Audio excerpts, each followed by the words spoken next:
L'un des problèmes émotionnels du narcissique est le complexe d'infériorité.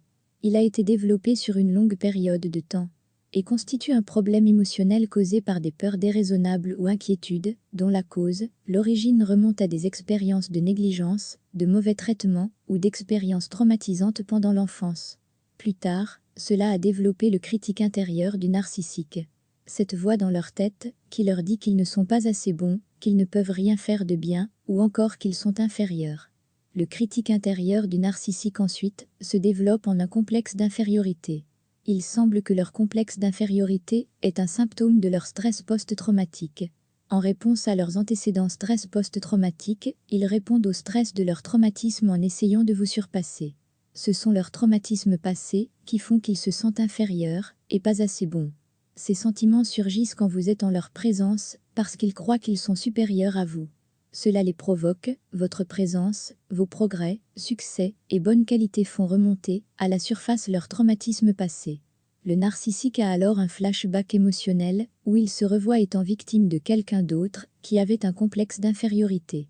Chaque fois que le sentiment d'infériorité devient intense, on sait que le narcissique a une faible estime de lui-même et qu'ils sont aussi pleins de colère, d'haine d'eux-mêmes et d'envie. Et ces qualités négatives qu'ils possèdent sont parfaitement liées à leur complexe d'infériorité. Leur complexe d'infériorité est déclenché généralement par un découragement ou un échec, mais même juste en étant face à eux avec vos bonnes qualités, cela peut les inciter à attaquer. Quand une personne en bonne santé mentale se sent inférieure dans une situation donnée, ils mèneront une introspection sur eux-mêmes et qualifieront immédiatement ces sentiments comme étant déraisonnables. Ils réaliseront qu'il n'y a pas de raison pour eux d'avoir un tel ressenti. Mais bien sûr, le narcissique ne fait pas cela, le narcissique ne peut pas s'auto-analyser, leur seule autre option est de vous surpasser. Vous êtes leur décharge de violence émotionnelle et psychologique, et il semblerait qu'ils y gagnent. Donc ils doivent vous abuser et vous manipuler pour créer l'illusion qu'ils sont en fait au-dessus de vous. Mais si cela était véridique, ils n'auraient besoin de rien de tout cela. Vous devenez un outil qu'ils utilisent pour réguler leurs émotions, pour réguler leur estime de soi. Et ça s'appelle l'estime de soi, et pour une raison, ces qualités sont censées venir de l'intérieur. Sinon cela n'est pas réel. Ils donnent juste l'illusion d'avoir de l'estime de soi et de l'amour-propre. Ils sont obsédés par l'idée de gagner sans fin. Pourtant ils croient avoir déjà bien gagné.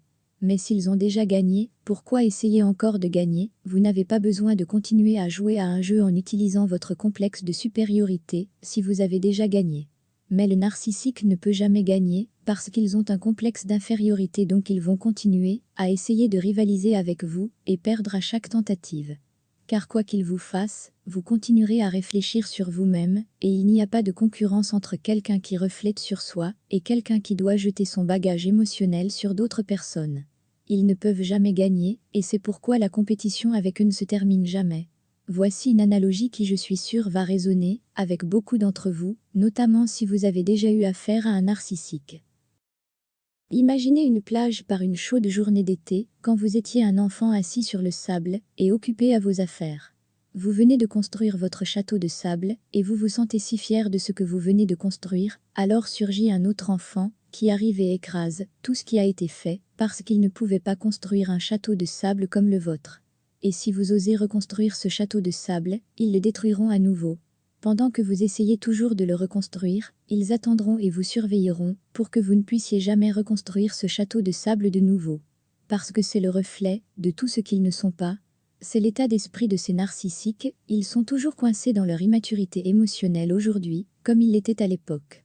Ils ne peuvent pas construire, ils ne peuvent que détruire. S'ils ne peuvent pas construire leur propre château de sable, ils vont détruire le vôtre. Et ce fut la naissance de leur complexe de supériorité externe, qui masque un complexe d'infériorité interne.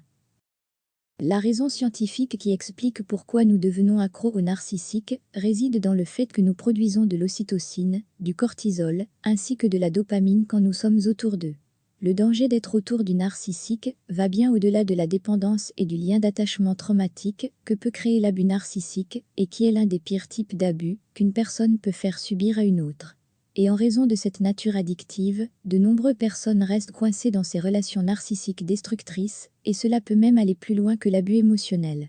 Selon des études récentes, les neuroscientifiques ont découvert que l'abus narcissique à long terme peut entraîner des lésions cérébrales physiques réelles, qui sont même visibles sur les scans cérébrales. Les victimes d'abus narcissiques peuvent subir un rétrécissement de l'hippocampe et un gonflement du noyau amygdalien. Ce sont deux des parties les plus cruciales du cerveau en matière de connaissance, et elles font fonctionner tout ce que vous faites comme comprendre, lire et apprendre. Ces facultés reposent uniquement sur le fonctionnement correct de l'hippocampe. Donc les narcissiques ne sont pas que des abuseurs, ils sont aussi des agresseurs professionnels causant des lésions cérébrales. Souvenez-vous à chaque fois que vous avez envie de revenir vers eux, vous risquez d'endommager vos voies neuronales au lieu de créer de nouvelles connexions qui nourrissent des pensées, émotions et comportements plus sains. La psychothérapie des comportements, ainsi que les thérapies holistiques sont efficaces pour traiter les dommages causés par l'abus narcissique. D'autres méthodes de guérison comprennent la méditation, la pleine conscience de soi, les techniques de liberté émotionnelle, l'aromathérapie, les activités physiques. Ou encore les huiles essentielles, une activité physique, du rire, de la musique et de la connectivité sociale. Mais la première priorité avant toutes ces thérapies sera de quitter l'environnement abusif, dès que vous le pouvez. Plus vous restez, plus le risque est grand de subir des dommages cérébraux, comme le stress post-traumatique et une longue liste de problèmes de santé graves. L'abus narcissique peut créer une addiction chez ses victimes, et ceci est dû à la production d'ocytocine et des hormones du cortisol, ainsi qu'à la production de dopamine. L'ocytocine est une hormone qui est libérée pendant les attouchements ou les rapports sexuels. Cette hormone favorise l'attachement, et c'est la même hormone qui permet un lien entre la mère et l'enfant. Pendant la phase de séduction intense, le narcissique vous utilisera comme un miroir pour vous mimiquer et fera appel à vos propres idéaux. Ils le font pour créer un lien, une connexion, un attachement. Même au cours de cette phase d'évaluation, il continue à renforcer ses comportements positifs, alors qu'il continue à abuser de vous et vous manipuler. Ils pourront occasionnellement vous complimenter, vous donner des cadeaux ou du sexe, et cela continuera à libérer l'hormone de l'ocytocine même après avoir subi des expériences de maltraitance et d'abus. Et cela alimentera la dépendance qu'ils ont maintenant créée pour vous. Les narcissiques miroitent vos plus profonds désirs émotionnels et sexuels, ce qui crée un fort lien sexuel, qui libère alors de l'ocytocine et favorise plus de confiance et d'attachement. Pendant ce temps, le narcissique ne vous a pas autorisé à vous investir dans leurs émotions et désirs sexuels. Ils ont simplement fait tout ce qu'ils peuvent pour faire appel à vos désirs. Le narcissique n'a aucune capacité à éprouver une connexion émotionnelle ou attachement parce qu'ils sont dépourvus d'empathie. Ils exploreront vos désirs sexuels et émotionnels et vous achèteront des cadeaux, vous complimenteront et feront l'amour avec vous.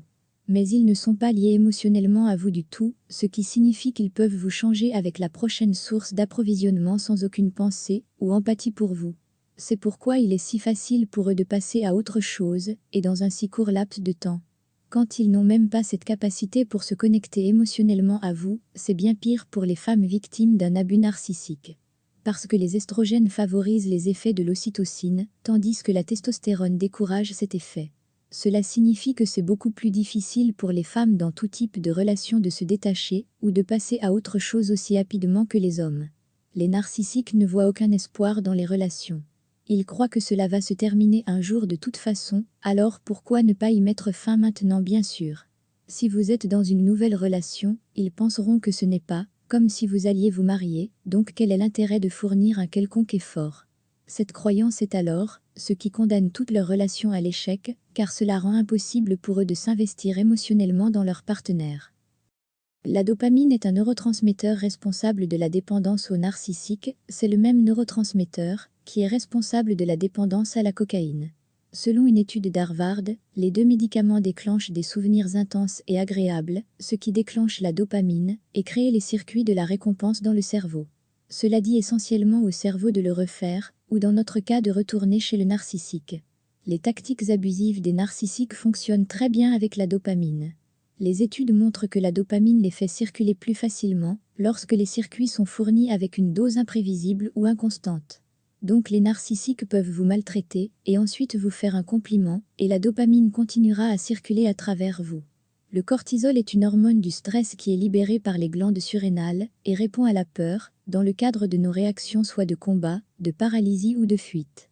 Ce qui déclenche une production de cortisol libérée de nos glandes surrénales.